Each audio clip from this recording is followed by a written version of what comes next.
Bonsoir et bienvenue à ce nouvel épisode de Première Ligne où on vous emmène découvrir les organismes qui viennent directement en aide à la population des Basses-Laurentides. Je m'appelle Héloïse Lagacé et je suis votre animatrice. Ce soir à l'émission, nous poussons plus loin la recherche de ceux et celles qui viennent directement en aide aux personnes en situation d'itinérance dans la région. Bonne émission!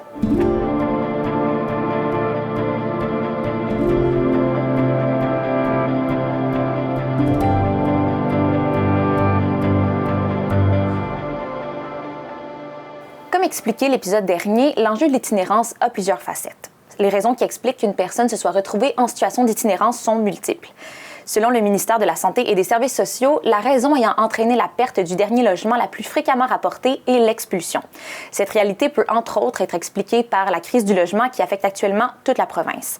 Cette crise se caractérise par une pénurie d'habitations abordables, une augmentation rapide des prix des loyers et de celui des maisons et des difficultés d'accès à un logement décent. Un marché locatif est considéré comme équilibré lorsque le taux d'inoccupation des logements locatifs se situe environ à 3 %. Dans une ville comme Saint-Jérôme, ce taux est passé de 4,4 % en 2016 à 0,2 % en octobre 2023, selon l'enquête du taux d'inoccupation des logements locatifs dans les villes canadiennes d'au moins 10 000 habitants, réalisée par la Société canadienne d'hypothèques et de logements. Cette chute est observée à l'échelle régionale, mais aussi provinciale. Selon Marie de Pelletot-Paquette, directrice générale de l'Alliance des corporations d'habitation abordables du territoire du Québec, l'itinérance est une conséquence directe du manque de logements abordables dans l'ensemble du Québec. Et cet enjeu actuel se fait assurément ressentir dans les Basses-Laurentides. Entre les murs d'Autour de toi, les locaux transitoires d'ACJ+, cette réalité est bien connue. ACJ+, c'est un regroupement d'organismes communautaires. On existe depuis 1988 dans la communauté de Saint-Eustache.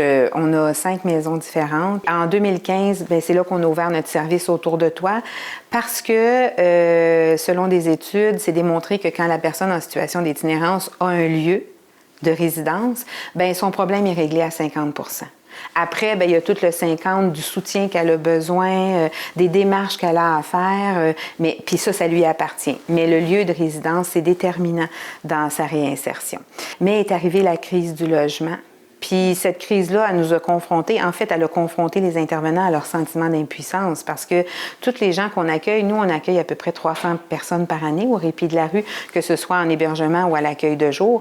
Toutes ces personnes-là, dans celles-là, il y en a qui veulent s'en sortir puis qui frappent un mur. Il n'y en a pas de lieu de résidence accessible, abordable, pas trop cher. Fait que c'est cette urgence-là, cette impuissance-là qui nous a poussé à vouloir développer notre 12 studios. Fait qu'au moins, on a une solution à offrir concrète. Puis, tu sais, ici, là, autour de toi, aux habitations autour de toi, les gens ont accès à une contribution du gouvernement, ce qui fait que leur loyer est vraiment très minime. Et ça leur permet de pouvoir faire des démarches et éventuellement sortir de la rue. Dans le milieu ici, on les appelle les hébergés parce que c'est pas permanent, parce qu'ils sont ici de façon transitoire sur 2 ans. Fait que les hébergés, dans le fond, nous, on les accompagne.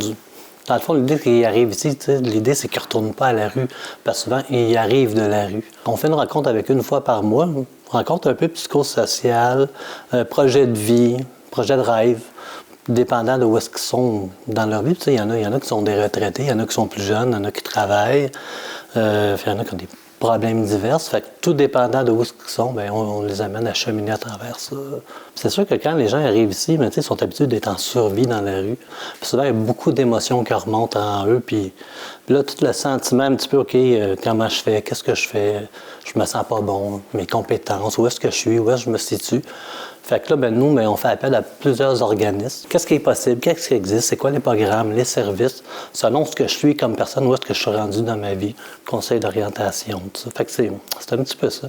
Puis si la personne, elle retourne à la rue, mais elle a fait un cheminement quand même, qu'elle a avancé certaines sphères de sa vie, mais il y aura ça de fait, là. C'est sûr qu'on fait des demandes de HLM, de PSL, mettons, des programmes de logement, au niveau de l'office d'habitation ou d'autres avenues, là, possibilités. Là.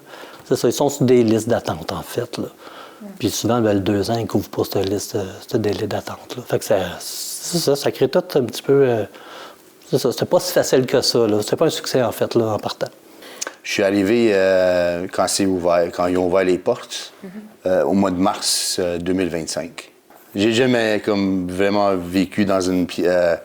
j'ai jamais eu un petit studio aussi propre qu'il beau comme celle-là quand même. C'est la première fois, tu sais. Puis on paye vraiment pas cher en plus. Fait que on est quand même... moi, je me sens comme, je sais pas, le chanceux, là, on peut dire, d'être ici, là. Parce que, tu sais, j'avais comme perdu... j'étais en séparation. Je dormais sur le divan de quelqu'un qui me donnait une chance de rester chez lui. Mais c'était pas vraiment un environnement sain où je restais avec lui. Il y avait de la consommation chez lui, puis, tu sais, un petit moment. Puis après ça, je suis parti à Saint-Jérôme, dans un autre hébergement d'urgence là-bas. C'est ça, fait que j'ai fait pas mal de... tu sais, back and forth, ping-pong ball, là. Puis j'étais quand même un peu écœuré, là, tu sais, de vivre de même aussi, là, tu sais. Oui, ça doit être difficile quand même. C'est très difficile. Je souhaite personne vivre ça, sérieusement, là. Oui, c'est ça. Ça va me chercher, ça, excuse-moi. C'est vraiment correct. Je cherchais un endroit pour mettre mes deux pieds sur place, mettons, tu sais. Je cherchais une stabilité. Puis c'est ça. Là, je dis pas que c'est parfait, mon affaire, mais c'est beaucoup mieux. Nous, notre philosophie d'intervention, peu importe nos maisons, c'est d'accompagner les individus à reprendre du pouvoir sur leur vie. Fait que je pense que les gens qui sont en situation d'itinérance, qui veulent s'en sortir, bien, la solution est en dedans d'eux autres. Nous, c'est tout l'accompagnement qu'on peut offrir, que ce soit dans les démarches qu'ils veulent faire. Il y a tout un accompagnement humain à offrir qui permet aux personnes de surmonter, parce que quand ils arrivent ici, ils sont confrontés à tout ce qui les a amenés à choisir la rue.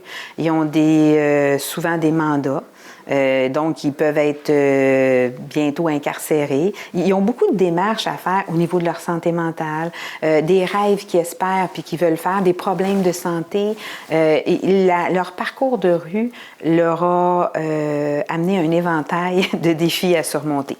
Une fois que tu décides de t'en sortir, bien, il faut que tu les prennes un par un. Puis ça demande, je trouve, beaucoup de courage, beaucoup de volonté, beaucoup de persévérance. Puis le temps, quand tu es dans la rue, tu as un réseau. Quand tu arrives ici, ou peu importe où est-ce que tu délaisses ce réseau-là. Puis je pense qu'il y a un deuil à faire de ça, puis de créer un nouveau réseau, d'offrir tout l'accompagnement qu'on peut, puis d'aller à leur rythme, d'accepter leur rythme, parce qu'il y a des règles ici, c'est pas toujours facile à respecter.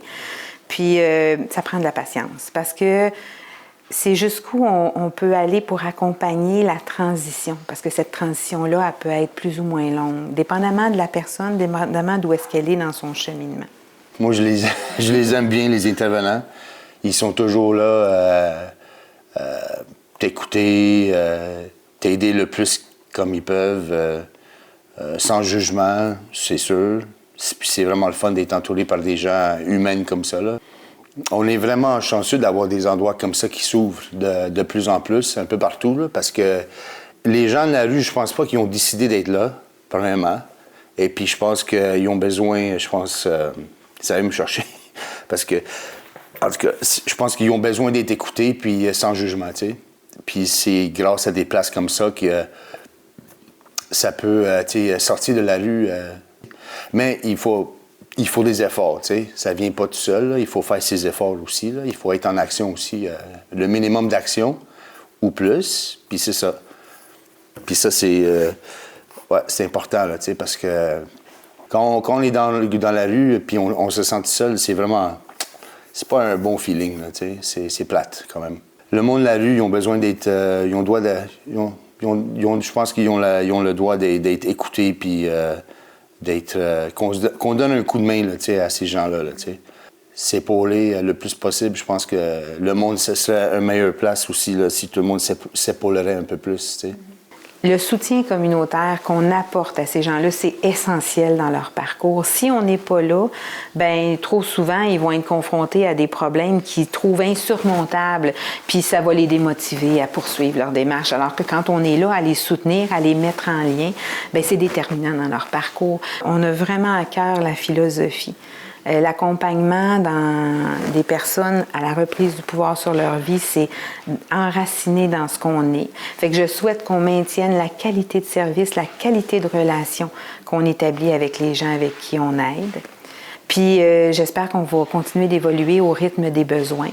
Puis là, bien, comme le besoin, c'est le logement, j'espère qu'on va en développer. J'espère qu'on va en développer d'autres pour continuer à répondre parce que les gens en ont vraiment besoin, les gens de la rue en ont besoin, puis de plus en plus parce qu'on voit plein de nouveaux visages. Il y a plein de monde qui arrive, ils viennent d'être évincés. Là. Je ne sais pas ce qui se passe dernièrement, là, mais il y a plein de monde qui viennent d'être évincés pour des rénovictions ou peu importe. Même pas là, parce qu'ils sont tannants, ça va être leur premier parcours de rue. Mais tu sais, quelqu'un là qui est dans son premier parcours de rue, puis qui c'est pas par choix, parce qu'il y en a que ça peut être par choix ou un parcours de vie, c'est vraiment déroutant. Fait que j'espère qu'on va être capable de développer de plus de logements sociaux abordables, pouvoir aider plus de monde.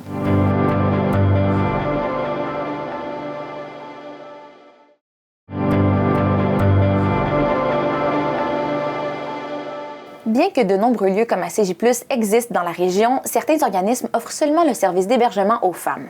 Mais qu'est-ce qui explique ce choix? Eh bien, c'est le fait que la réalité d'une femme en situation d'itinérance est bien différente de celle de ses homologues masculins. Marie-Pierre Foucault, directrice générale à la Maison Le Paravent, nous en dit davantage. La raison pourquoi notre fondatrice a créé Maison Le Paravent, ça découle d'une histoire où elle a rencontré une personne qui dormait dans sa voiture et elle a cherché un hébergement pour cette personne-là. Et dans les Laurentides, il y avait beaucoup de ressources mixtes, mais pas de ressources exclusives pour les femmes. Et elle s'est fait répondre que la personne était plus en sécurité dans sa voiture que dans les ressources mixtes.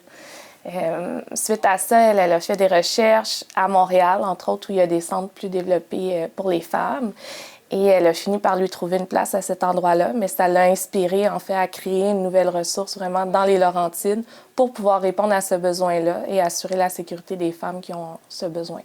L'idée de l'itinérance, on a souvent un portrait spécifique dans notre tête, une image, tout ça, mais ça peut tellement arriver à n'importe qui suite à une mauvaise chance ou un événement de vie. Il y a beaucoup de femmes qu'on accueille qui ont été victimes de violences sous différentes formes. Et quand elles sont dans la rue, bien, ça peut se poursuivre, ces agressions-là, autant psychologiques que physiques, que d'autres types de violences. Donc, souvent, ce qu'on va voir chez les femmes, c'est une itinérance cachée. Elles vont des fois trouver des endroits où aller temporairement, dormir sur le divan d'un ami, se déplacer, dormir dans leur voiture, rester dans des endroits 24 heures pour ne pas être exposées trop. Donc, c'est différent pour ça que chez les hommes. Leur sécurité est souvent plus en jeu. Là. Quand tu connais pas ce milieu-là, souvent tu as des a priori, tu te dis que ça va être un type de personne ou quoi que ce soit. Puis au final, ils ont tellement vécu des choses différentes, c'est de tous âges, de tout milieu. On n'a pas deux résidentes qui se ressemblent puis qui ont un cheminement qui se ressemble. Fait que c'est hyper enrichissant de voir... ils ont tous eu des métiers différents, ils nous en parlent, puis c'est une expérience de vie qu'elles nous partagent. Puis je pense que c'est vraiment qu'on grandit avec elles, t'sais. On apprend de ce qu'elles ont vécu, elles apprennent des connaissances qu'on a, puis on grandit ensemble avec ça, fait que ça développe des liens qui sont spéciaux. Puis il y en a aussi qui, quand ça fait un petit moment qu'ils sont là, qu'on les voit cheminer, on voit d'où ils partent, où ils s'en vont, qu'est-ce qui leur réussite. Des fois, c'est du travail personnel, fait qu'on voit le gros cheminement là, qu'elles ont fait. Puis c'est ça qui est particulier puis qui est touchant. À la Maison Le Paravent, on essaie vraiment de faire un accompagnement là où la personne est rendue. Donc, quand elle arrive ici, c'est vraiment elle qui va nous dire qu'est-ce qu'elle souhaite faire comme démarche. On ne va pas lui dire, voici le plan de A à Z pour te sortir de telle situation. On accueille la personne, on regarde qu'est-ce qu'elle veut nous partager aussi, parce que tout part de là, de créer la relation avec la personne, de développer un lien de confiance. Puis on travaille avec ce qu'elle nous partage et on la suit dans son cheminement, toujours en suivant leur rythme. On ne l'impose pas. Puis on essaie aussi beaucoup de travailler leur réflexion. Des fois, on a des femmes qui arrivent ici qui vont dire d'elles-mêmes qu'elles ont fait des mauvais choix. Et quand on développe le lien de confiance, bien, elles vont venir nous voir. Est-ce que ça, c'est un bon choix? Qu'est-ce que tu en penses? Ça fait qu'on va essayer de travailler avec elles aussi le développement de leur réflexion pour voir, bien, qu'est-ce que tu en penses, toi? Toi, comment tu te sens dans la situation? Est-ce que ça met ta sécurité en péril? Qu'est-ce que tu penses qui peut en découler de ça? pour qu'elles développent ces réflexes-là seules, parce que l'objectif ultime, quand elles viennent à la maison le paravent, c'est qu'elles réintègrent la société avec toutes les habiletés nécessaires pour être autonomes. Donc, on ne le fait pas pour elles, on le fait avec elles. On les accompagne vraiment. Quand on arrive ici, moi, je suis arrivée ici épuisée. Totalement, écoute, je suis même plus capable de réfléchir. Là. J'avais besoin de sommeil, j'avais besoin de me ressourcer, en fait, me retrouver surtout. Le repos et la reconstruction de moi-même a été un peu plus facile. Je te dis pas que la confiance était là. J'ai eu de la misère à faire confiance aux intervenantes parce que j'en ai vécu plusieurs. J'ai fait d'autres maisons où la pluie n'était pas extrêmement là. Puis on me dit ça va être Stéphanie. Stéphanie, c'est la coordinatrice. Puis moi, je lui ai dit, si j'ai elle comme coordinatrice, j'en ai rien à cirer. Tout simplement parce que la chimie ne passait pas. Ça arrive, ça, tu sais. Mais je n'avais pas du tout confiance. Puis là, elle m'a dit, inquiète-toi pas, fais-moi confiance. Tu pourrais peut-être en venir à faire un bon lien avec elle, tu sais. Ça a été un petit peu long, mais finalement, c'est ma meilleure aujourd'hui. Je la trouve vraiment sa coche parce qu'elle travaille fort, elle fonce fort pour nous. Sérieusement, c'est... ouais, je lui donnerais une petite médaille d'or à elle. Ce qui m'a amenée ici, c'est une séparation, du jour au lendemain. Puis ça m'a amenée à la rue. J'ai pas trouvé de logement, ils sont durs à trouver aujourd'hui. Il faut prendre le temps. Puis, écoute... Puis la rue, ben déjà là, tu peux pas penser. Là, tu penses plus, c'est en mode survie. Le soir arrive, puis tu te dis, bon, ben là, je me retournerai chez nous, mais tu peux pas. Ça, c'est le moment difficile. Tu te dis, mais où est-ce que je vais? Mais j'ai nulle part où aller. Et tu réalises pas que la nuit s'en vient, tu ne dormiras pas non plus. C'est de l'insécurité. Il faut que tu surveilles des arrières. Tu peux te faire voler, tu peux te faire agresser. C'est la peur là, qui embarque, là. C'est là que les dramatismes commencent à embarquer. Les premiers dramatismes, c'est comme ça que ça commence. C'est difficile. Puis tu te poses des questions, mais pourquoi moi? Je pensais jamais d'y arriver. Je voyais pas en avant. Du tout. Je voyais pas en avant. Je me disais, je vais faire mon temps, puis je vais me retourner dans la rue, tu sais. Je cherchais déjà des spots dans le coin, c'est par rapport. Il n'y a aucun spot finalement parce que la rue, c'est. T'as pas de spot nulle part, t'as pas de sécurité nulle part. C'est pas évident au début. C'est vraiment pas évident.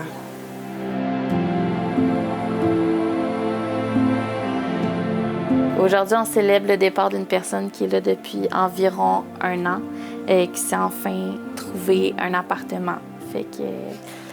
On est très dans la célébration. Nous, on aime ça, célébrer toutes sortes d'affaires, faire des cartes, faire des gâteaux, puis tout ça. Fait qu'aujourd'hui, on lui a acheté son gâteau préféré, puis toute l'équipe a écrit un beau mot dans une carte qu'on va lui remettre pour célébrer sa réussite.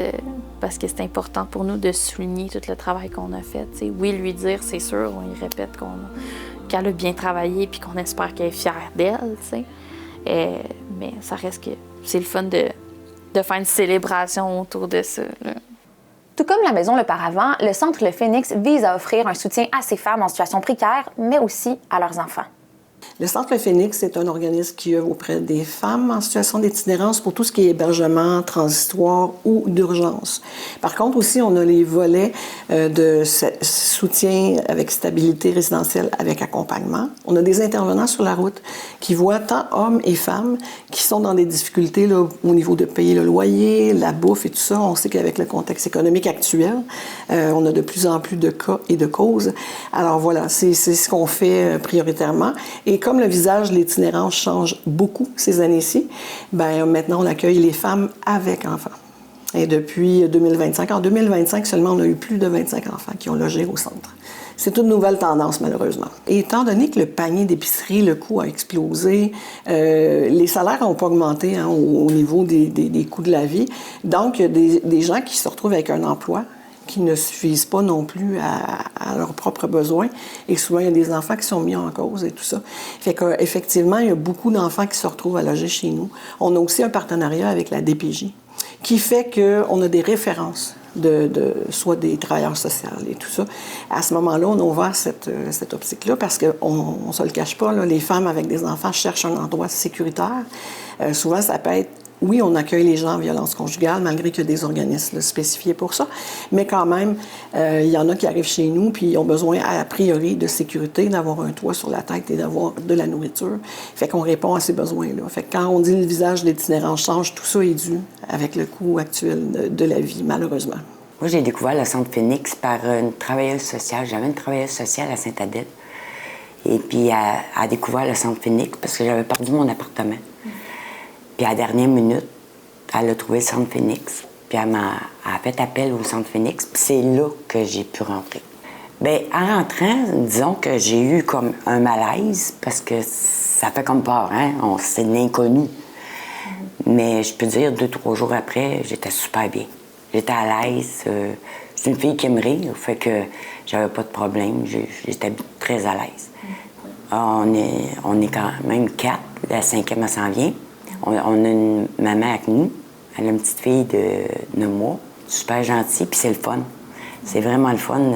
Ça nous amène à rajeunir aussi, hein. Ça nous amène comme grand-maman, là. C'est le fun. C'est que souvent, les femmes vont aller vivre quelques nuits chez des amis, dans la famille, vont faire du couchsurfing, on appelle. On voit pas ça chez les hommes. Souvent, les hommes vont être à la rue ou dans un centre d'hébergement. Fait que les femmes vivent ces spécifications-là. Dans le fond, c'est très différent de l'itinérance masculine. Les femmes aussi vont, c'est quand ils ont des enfants, la sécurité d'abord. Fait que c'est sûr qu'ils vont s'adresser à de la famille proche et tout ça, mais là, quand ça marche plus, ils cognent chez nous, tu sais, dans le fond. Puis malheureusement, dans les Laurentides, il y a beaucoup de femmes dont l'itinérance est invisible. Bien là, à un moment donné, quand ils arrivent, c'est sûr, il y a un problème médical ou il y a un problème de santé mentale ou des difficultés. Il y a un médecin qui va dire, bon, bien, on va les référer, tout ça. Là, ils viennent chez nous. Mais c'est très, très différent de l'itinérance masculine où le gars va être à la rue, puis on le voit pousser son panier d'épicerie et tout ça. Fait que c'est très, très, très différent comme réalité, là. En ce moment, la réalité est très frappante. Les mères avec enfants, malheureusement, sont beaucoup plus présents au centre. C'est tout autant difficile pour nous de voir que les enfants aussi ont des besoins, puis que les femmes cherchent quand même l'aide, puis sont fortes. Si je suis à leur place, je ne sais pas à quel point je serais forte, puis autant solide pour mon enfant, puis de voir à quel point je peux accompagner mes enfants là-dedans. Honnêtement, c'est des héros. Je lève mon chapeau. Bien, moi, j'étais à ma retraite, hein. Fait que je veux donner beaucoup de bénévoles. Puis, tu sais, j'ai travaillé avec les Trisomiques 21 pendant 17 ans. Je travaillais avec préposé avec les personnes âgées. Puis j'ai fini dans une garderie. Fait que c'est sûr que j'ai dû lâcher tôt parce que j'ai fait une dépression, là. Moi, j'ai eu un divorce parmi tout ça. Fait que j'ai lâché, à 48 ans, j'ai lâché de travailler, mais je m'ennuie parce que je suis une fille qui grouille tout le temps. Fait que c'est ça. Le bonheur qu'il y a au Phoenix, c'est que les enfants sont là. Tu sais, fait qu'on peut jouer avec eux autres, puis c'est beaucoup... ça nous apporte beaucoup. Comme moi, ça me fait bouger. Dans un contexte où l'itinérance est en constante augmentation, les ressources venant en aide aux personnes en situation d'itinérance ou à risque de le devenir prennent tout leur sens. Merci d'avoir été des nôtres pour n'en découvrir qu'une petite partie avec nous. Pour trouver un hébergement ou un centre de jour dans la région, visitez le santélaurentide.gouv.qc.ca. La semaine prochaine, nous découvrons une toute nouvelle gamme d'organismes qui œuvrent sur le terrain pour soutenir un groupe dont nous ferons toutes et tous partie un jour, les aînés. On se retrouve le 10 février prochain, 19h30. Bonne soirée.